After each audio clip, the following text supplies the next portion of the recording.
और आप प्रोग्राम देख रहे हैं जी 5 का 5। मैं हूं आपका मेजबान इशफाक और 5 बजे की अहम तरीन चंद खबरें लेकर आपके सामने हाजिर खिदमत है। और आज एक बड़े बयान पर बात भी होगी, बहस भी होगी और सियासी जमातों का नुक्ते नजर भी जानने की कोशिश की जाएगी, क्योंकि बात भारत पाकिस्तान की हुई है, बात भारत पाकिस्तान के बीच एलओसी ट्रेड की भी हुई है।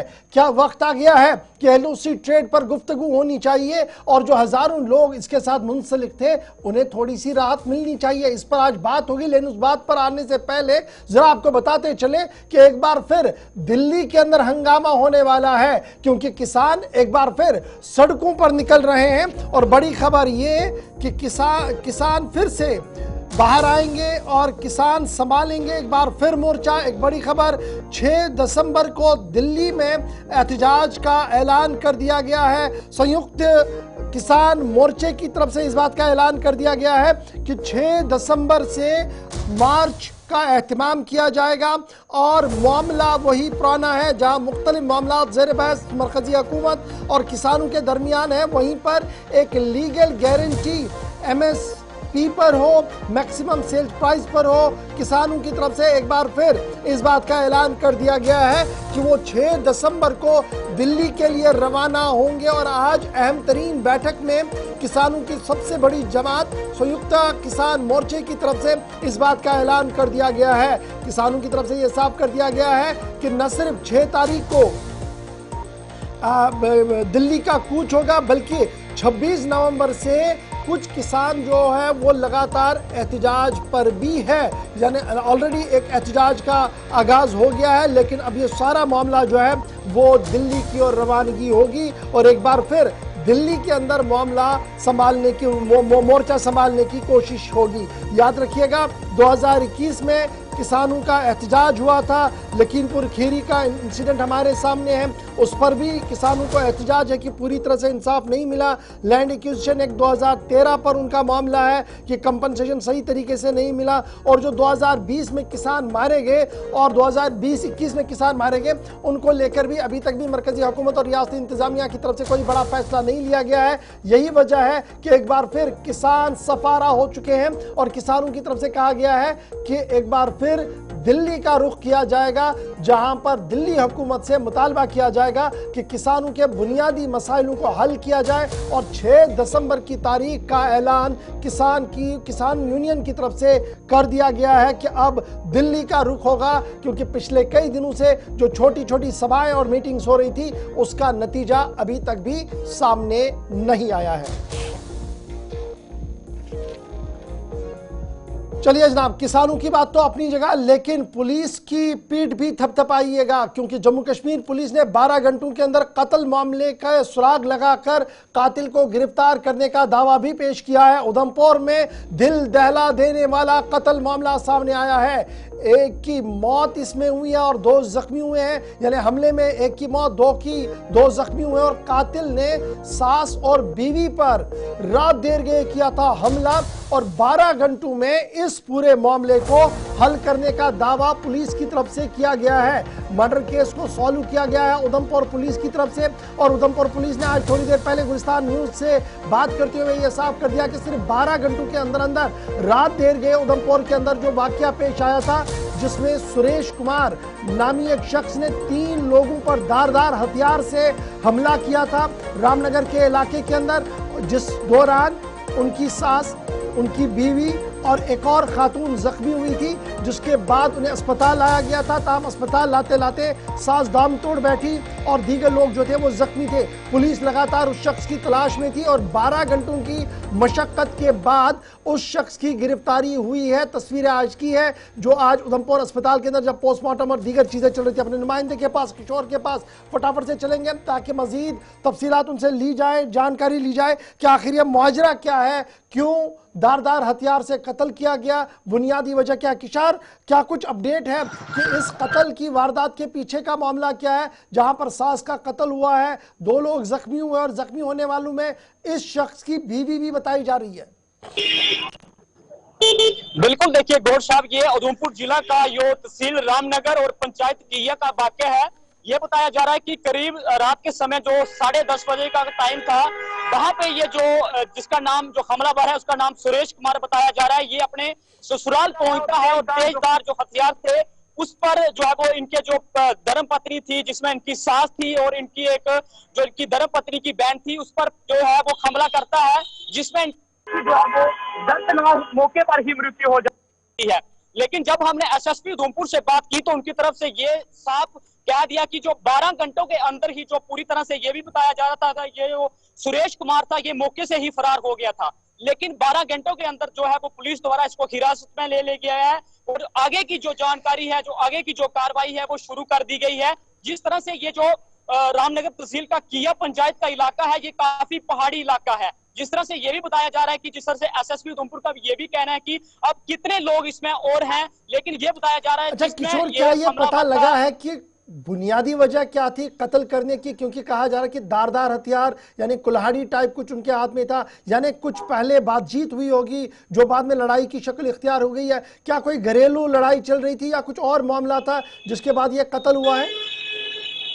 बिल्कुल, देखिए जो हमारे सूत्र बता रहे हैं, जब हमने वहां के जो लोकल लोग थे उनसे बात की तो ये बताया जा रहा है कि जो घर की ही लड़ाई थी, लेकिन घर की लड़ाई जिस तरह से ये जो सुरेश कुमार है जो हमलावर है, ये रात के समय वहां पे अपने ससुराल में पहुंचता है और इसकी तरफ से जो कुल्हाड़ी यानी कि जो तेजधार हथियार था उस पर जो है वो अपनी जो सास थी उस पर जो है वो हमला किया जाता है। उसके बाद जो उनकी धर्म पत्नी है उनको जो नजदीकी हॉस्पिटल है रामनगर वहां पे लिया जाता है। उसके बाद उनकी गंभीर हालत को देखकर उनको जो है वो जीएमसी उधमपुर के लिए रेफर किया जाता है, लेकिन उनकी हालत को गंभीर को देखते हुए फिर से उनको है वो जो जीएमसी जम्मू है उनको वहां पे रेफर किया जाता है। लेकिन अभी तक पुलिस द्वारा जो इस तरह की जानकारी नहीं दी गई है, लेकिन ये बताया जा रहा है कि जो घर की लड़ाई थी कहीं ना कहीं कई दिनों से ये लड़ाई चल रही थी। सुरेश कुमार को कहां पर गिरफ्तार किया गया? क्या अपने इसी मकान के आसपास कहीं गिरफ्तार किया गया या पुलिस ने कहीं और से उसको ट्रैक डाउन करके गिरफ्तार किया है?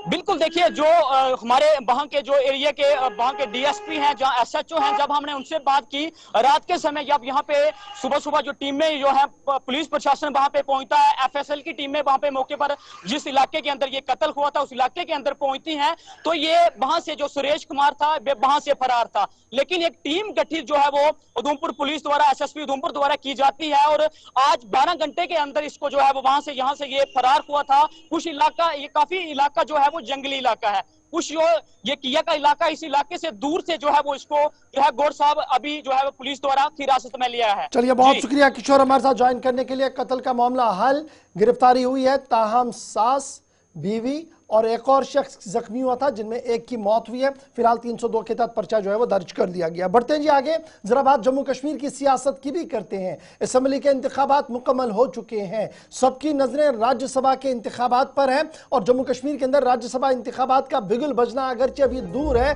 ताहम राज्यसभा इंतखाबात से कबल बीजेपी के अंदर सरगर्मियां तेज हो गई है। बीजेपी के कई लीडरान ने दिल्ली में डेरा डालना शुरू कर लिया है। न सिर्फ दिल्ली तक बल्कि नागपुर से दिल्ली तक मुलाकातों का सिलसिला तेज हो गया है। बीजेपी के कई लीडर इस उम्मीद पर है कि उन्हें मैंडेट, सीनियर लीडर्स को मैंडेट गुज़श्ता असेंबली इंतखाबात के दौरान नहीं मिला है, लेकिन अब वो लगातार इस कोशिश में है कि राज्यसभा में उनकी जगह को यकीनी बनाया जाए। फिलहाल जो वोट शेयर है उसके हिसाब से एक सीट बीजेपी के खीमे में जा सकती है, लेकिन अगर कुछ भी ऊपर नीचे हुआ तो 2 सीटों पर जो बीजेपी का दावा है कि कम से कम 2 सीटें वो अपने खाते में डालेंगे, इस ज़िमन में तैयारियां जो है वो तेज हो गई है। इस बीच नेशनल कॉन्फ्रेंस और कांग्रेस के बीच में अगरचे भी इस पूरे मामले पर कोई सलाह मशवरा नहीं है, ताहम सबसे ज्यादा सरगर्मियां भारतीय जनता पार्टी के खीमे में है, जहां पर सीनियर लीडर्स ने नागपुर से दिल्ली तक का सफर किया है और अपनी अपनी दावेदारी पार्टी के सामने रखने की कोशिश की है। इधर बावसूख जराये से मालूम हुआ है कि बहुत जल्द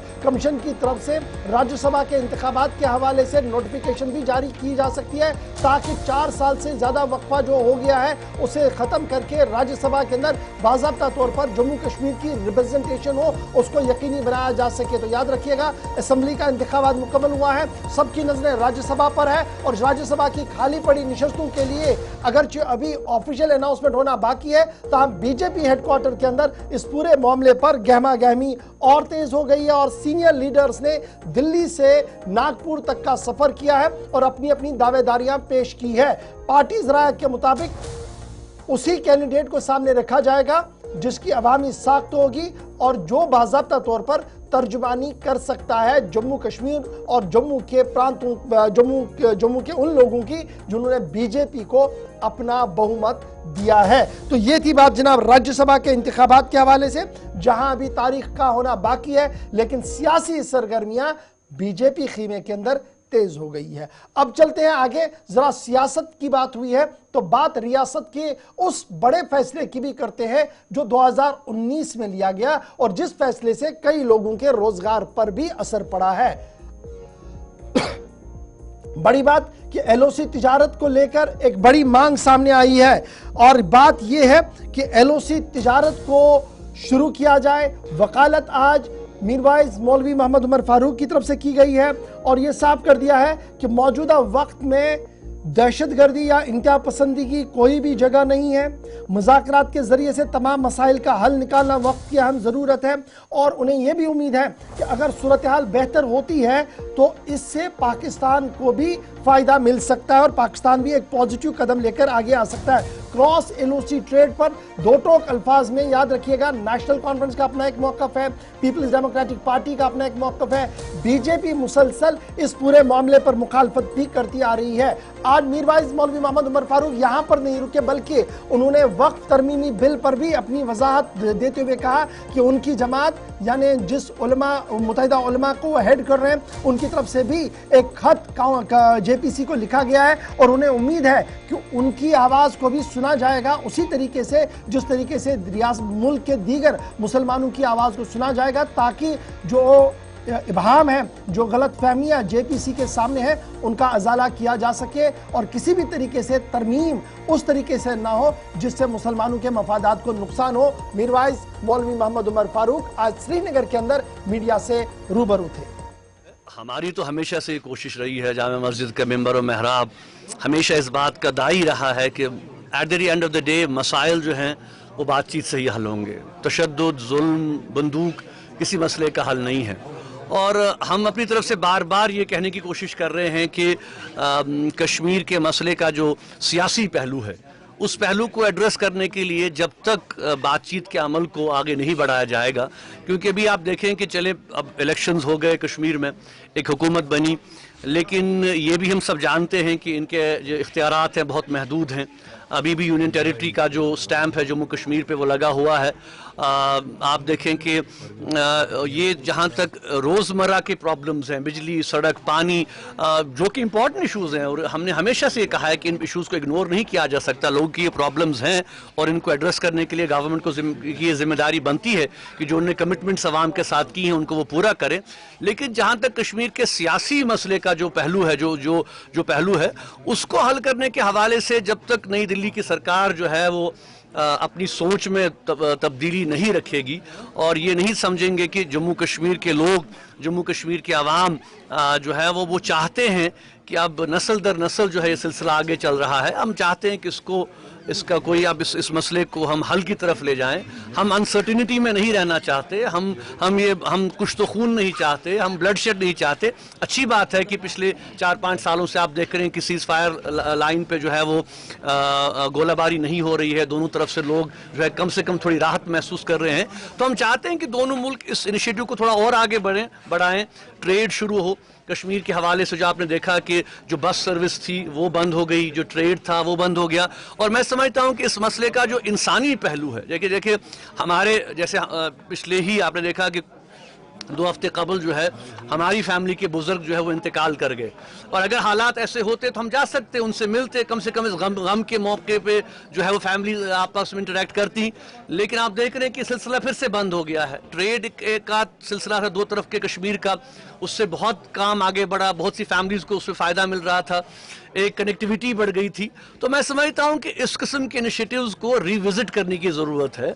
अब जाहिर सी बात है कि ये सारे इनिशिएटिव्स यहाँ की हुकूमत के हाथ में नहीं है, ये जो मरकज़ की हुकूमत है उनके हाथ में है। और मैं समझता हूं कि अगर वो कोई पॉजिटिव इंडिकेशन देंगे, जम्मू कश्मीर की क़यादत तो हमेशा उसको आगे बढ़ाएगी। और मुझे पूरा यकीन है कि पाकिस्तान की भी जो क़यादत है वो भी आज इस बात को समझते हैं कि मामलात को जो है वो डायलॉग और गुफ्तगू से ही हल करने की ज़रूरत है। देखिए हम इसको वेलकम करते हैं और ये बिल्कुल सरासर नाइंसाफ़ी है। न सिर्फ मैं समझता हूँ कि बुलडोज़र ये जो जस्टिस का जो मामला है कि बिल्कुल मनमानी की बुनियाद पर जो है वो एक कम्युनिटी को टारगेट किया जा रहा है।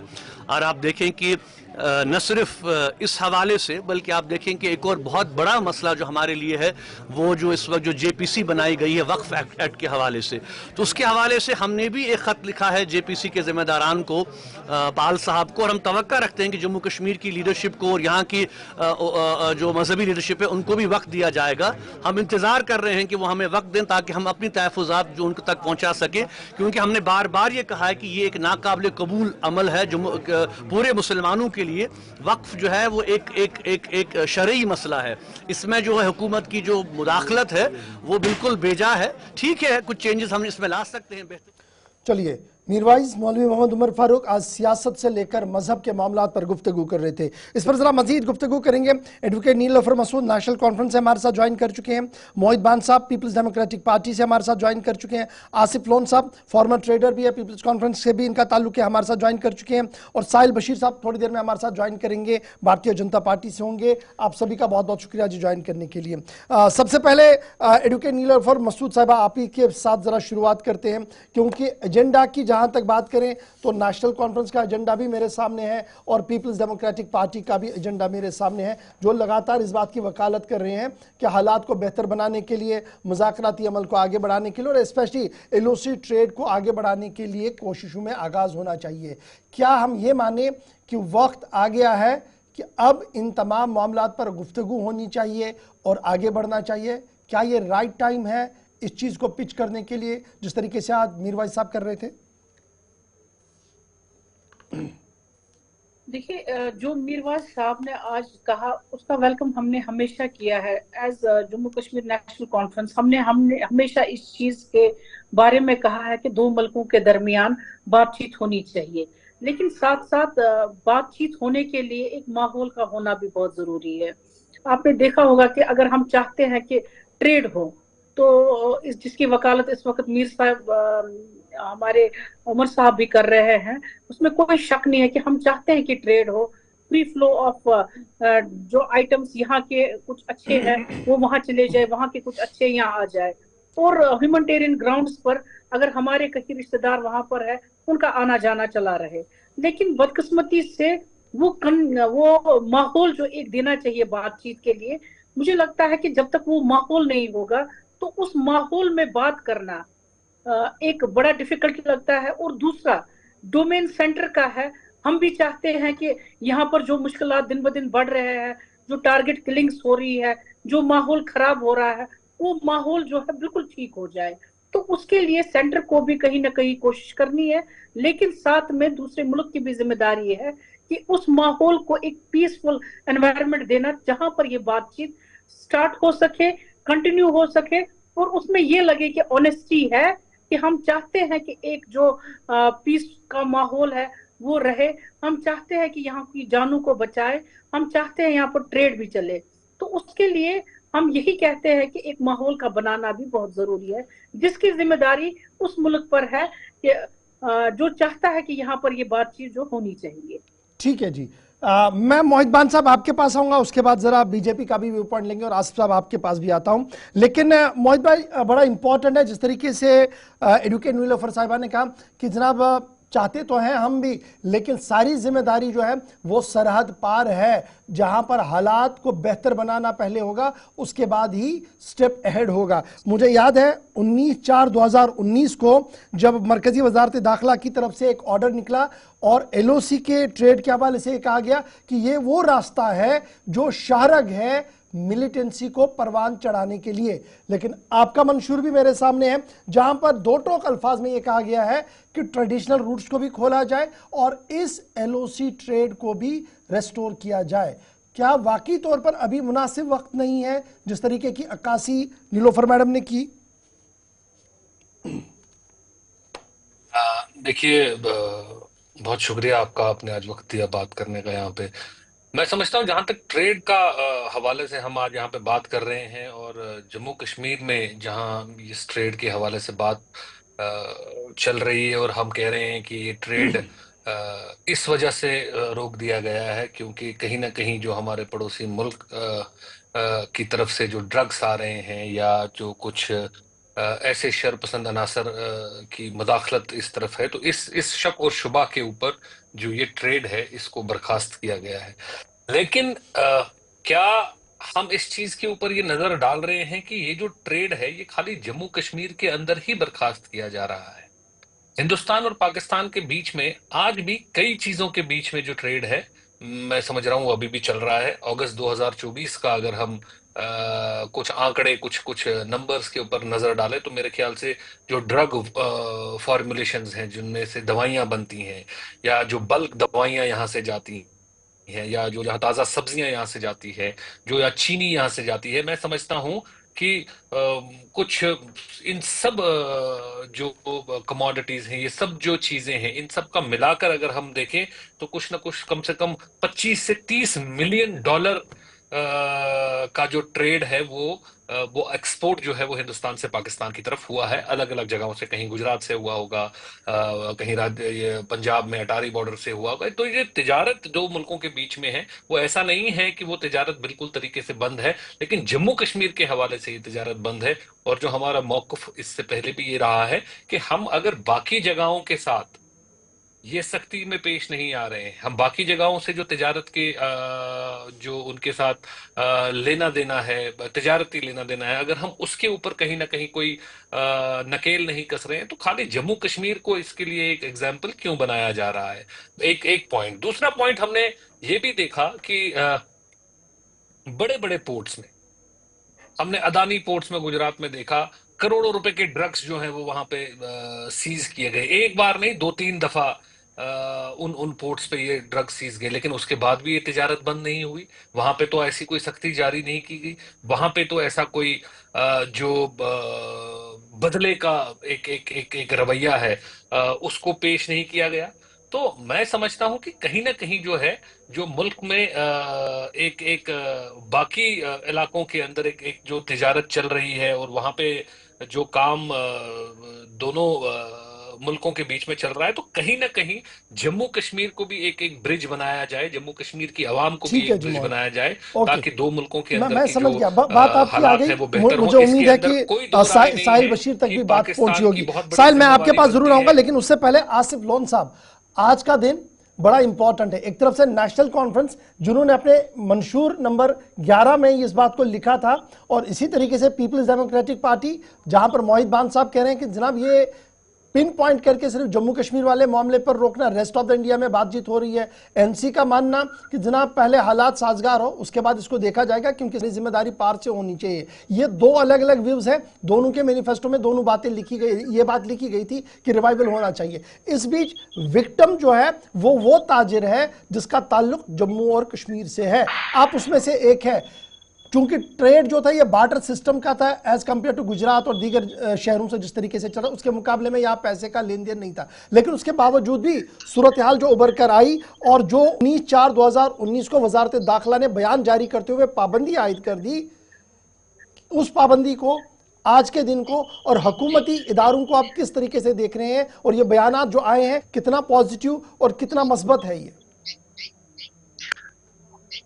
देखिए इशफाक साहब, आपको एक चीज माननी पड़ेगी कि 19 अप्रैल को जो ये ट्रेड बंद हुआ, उसके 3 महीने यहाँ पे जो रिवोकेशन ऑफ 3735 से होता है, यानी कि इसका ड्रग्स और उसके साथ कोई लेना देना है नहीं।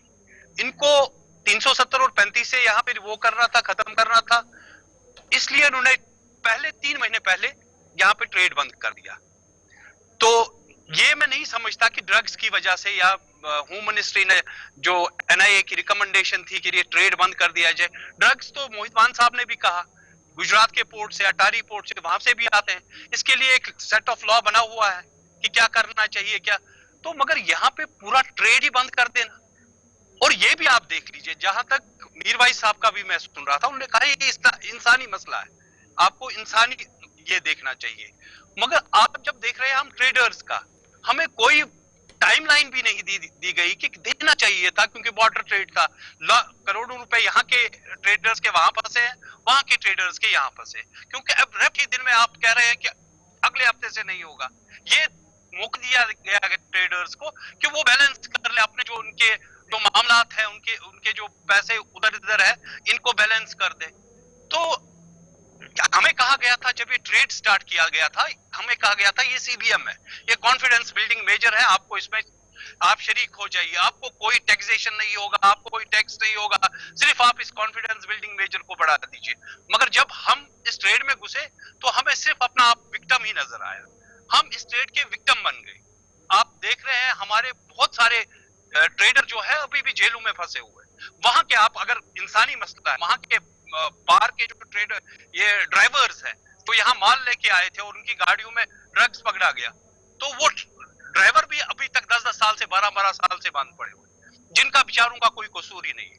अच्छा, ड्रग्स वहां से आते हैं, वहां की एजेंसियों का काम है, और यहाँ पे बेचारा जो ड्राइवर है, जो ट्रेडर है, जिसके नाम से आता है उसको पता ही नहीं है, उसने सपोज उसने हर्बल आइटम मंगवाए हैं, वहां से ड्रग निकल रहा है, इसमें इस ट्रेडर का क्या कसूर है जो 10 साल से 20 साल से अभी बेचारा सलाखों के पीछे। तो ये चीजें हैं।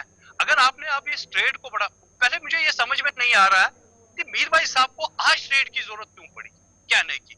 5 साल से हम पिछे जा रहे हैं, हम ट्रेडर्स, मैं उनसे भी सवाल करता हूँ। ठीक है जी। 10-12 दिन पहले शायद फारूक अब्दुल्ला साहब उनसे मिलने गए हैं, क्योंकि वो नए नए हुकूमत में आए हुए हैं। तो फारूक साहब 13 दिन पहले, मैं ANN न्यूज देख रहा था अभी, 13 दिन पहले फारूक साहब उनके पास गए, उनसे मिलने गए, और आज अचानक मीर भाई साहब को ट्रेड याद आया, ट्रेडर्स याद आए। उनके साथ क्या हुआ इन 5 सालों में वो किसी को पता नहीं। ठीक है जी, ठीक है, आसिफ मैं आऊंगा दोबारा आपके पास। साहिल बशीर, नेशनल कॉन्फ्रेंस का मौकफ सामने है। पीपल्स डेमोक्रेटिक पार्टी कह रही है कि एक सिलेक्टेड और टारगेट ओरिएंटेड ये सारा फैसला है। ट्रेडर्स का मानना है कि जनाब हमें कहा गया सीबीएम और बाद में सीबीएम के नाम पे हमें चौक किया गया, आज ताजिर जेलों के अंदर है। क्या मुनासिब वक्त है कि इसको रिस्टोर किया जाए? और जिस तरीके का माहौल उभर कर सामने आ रहा है, इस माहौल के बीच क्या कहीं पर नरमी आपको लग रही है कि मौकफ में होगी आने वाले दिनों में बीजेपी के या मरकजी हुकूमत के? देखिए गौर साहब, मैंने तीनों लोगों के जो है अपने अपने और उनके जो पॉइंट्स थे वो सुने। जहाँ वो हुकूमत में है और अगर उनके इख्तियार में है ये सब रिस्टोर करना, और अगर उनके इख्तियार में है कि वो ये ट्रेड वापस शुरू करवा सकते हैं, और अगर उनके इख्तियार में है कि जो ब्लड शेड यहाँ पर हुआ है इस ट्रेड की वजह से, और यहाँ की जो नौजवानों के साथ खून रेजी हुई है, अगर वो उनके इख्तियार में है कि वो दोबारा से उसको शुरू करवा दे, तो मैं समझता हूँ कि वो अपने इख्तियार के जरिए उसको बहाल करवाए। मुझे नहीं लगता कि भारतीय जनता पार्टी और मरकज को उसके कोई तकलीफ होगी। जहां तक मोहित साहब की बात मैंने सुनी, इन्होंने कहा कि जम्मू कश्मीर एक वाजिया ऐसी जगह है जहां पर ये ट्रेड बंद किया गया है, और बाकी रेस्ट ऑफ द स्टेट्स जहां से भी ये बिजनेस चलता है तो वहां पे नहीं हुआ है, और ज्यादती हो रही है जम्मू कश्मीर के साथ। तो मोहित जी, मैं आपको बता दूं, जो आपने हवाला दिया था कि ड्रग्स पकड़े गए पोर्ट्स पे, डॉकयार्ड्स पे या कई और जगह, there is a difference between smuggling and terrorism. Jammu Kashmir में जो हुआ that is terrorism, not smuggling. और जहां पर होती है वो स्मगलिंग होती है, वो उनकी जो है कस्टम वालों की देखरेख में हो रही है, और वो कस्टम वाले जानते हैं कि वो उनको आगे ट्रेड करने दे या ना दे। लेकिन जहां पर यहाँ के नौजवानों के ब्लड के साथ खेला जाता है इस ट्रेड के नाम पे, यहाँ के नौजवानों के खून के साथ खेला गया इस ट्रेड के नाम पे, और अगर आप चाहते हैं कि वो ट्रेड, वो टेररिज्म वापस ले आए और उसको लाने में बहाली होनी चाहिए, तो मैं समझता ठीक है मोहित भान, फटाफट जरा रिस्पॉन्ड करें। मोहित रिस्पॉन्ड करना चाहते हैं कि क्या वाकई तौर पर इस ट्रेड से टेररिज्म फैलता है और क्या इससे कुछ खून का वो होली खेली जाती है? मोहित जरा रिस्पॉन्ड करें जी।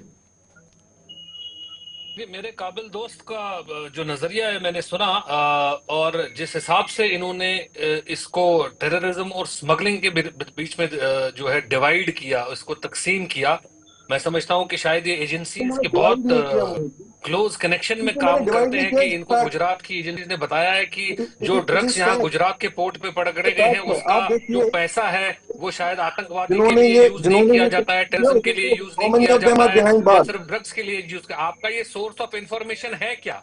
आपका आपका ये सोर्स ऑफ इंफॉर्मेशन कौन सा है कि जहां से आपको पता है कि जो अदानी पोर्ट्स पे या गुजरात में या पंजाब में ड्रग्स पकड़े गए उससे जो पैसा आता है उस पैसे से मुल्क के खिलाफ काम नहीं हो रहा है?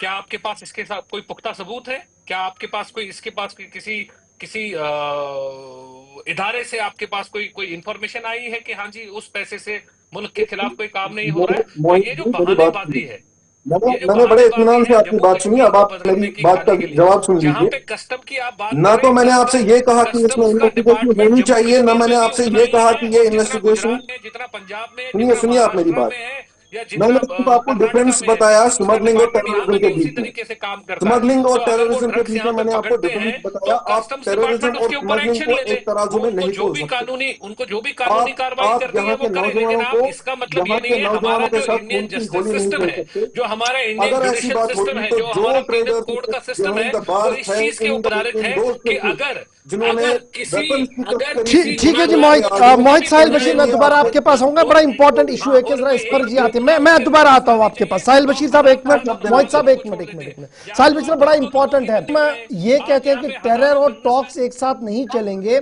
और ये एक स्ट्रीम लाइन नेशनल पॉलिसी है।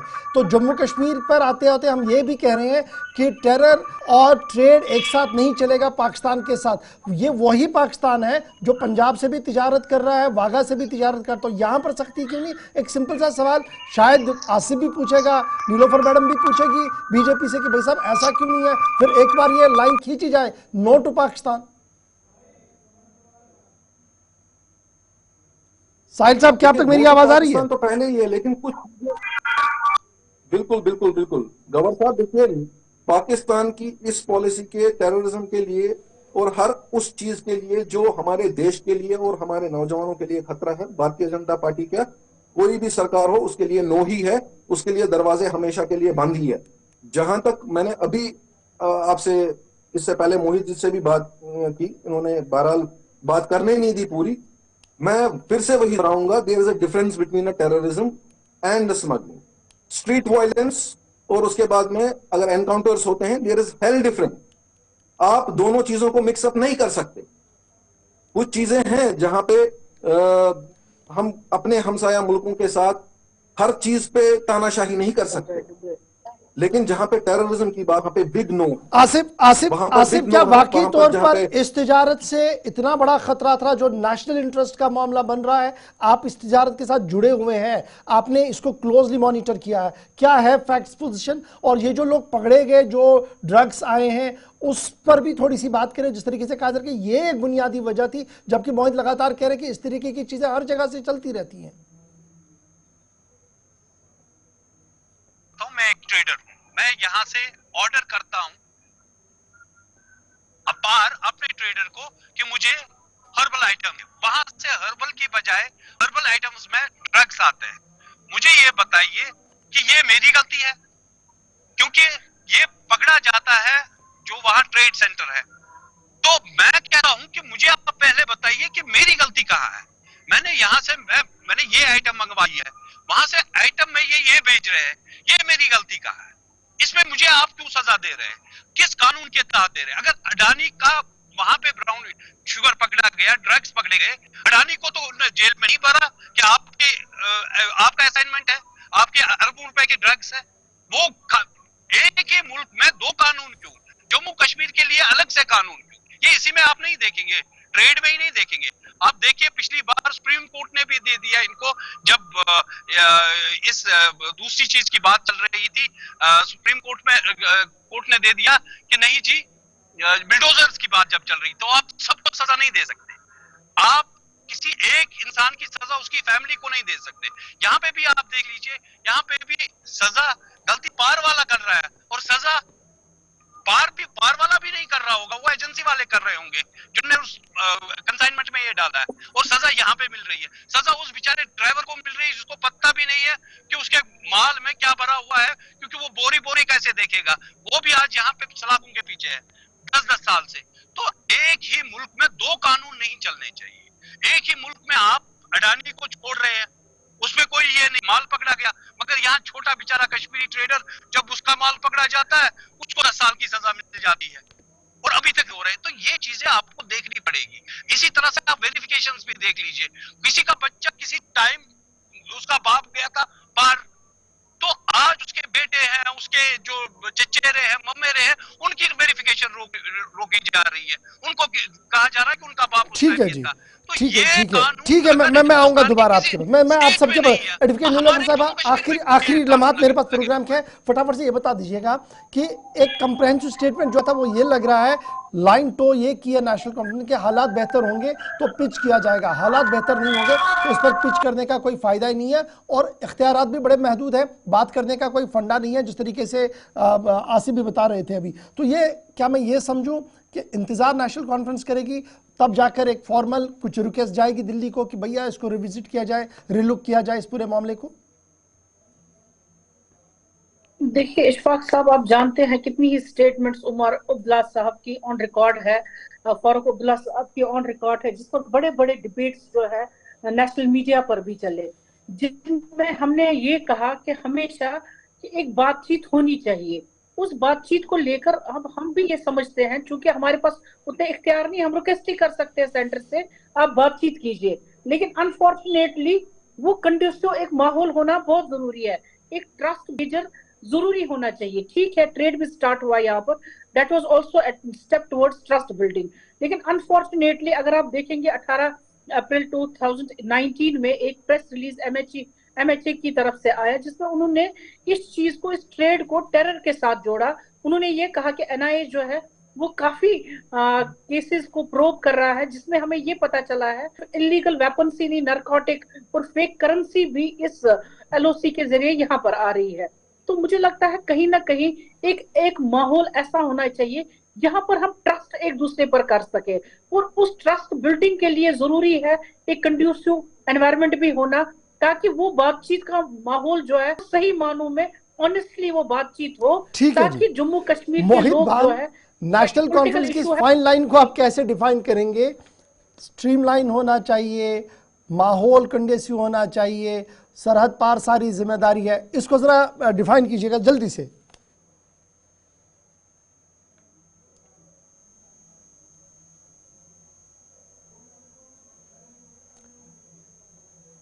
मोहित जरा अनम्यूट करें, आपकी ऑडियो नहीं आ रही है।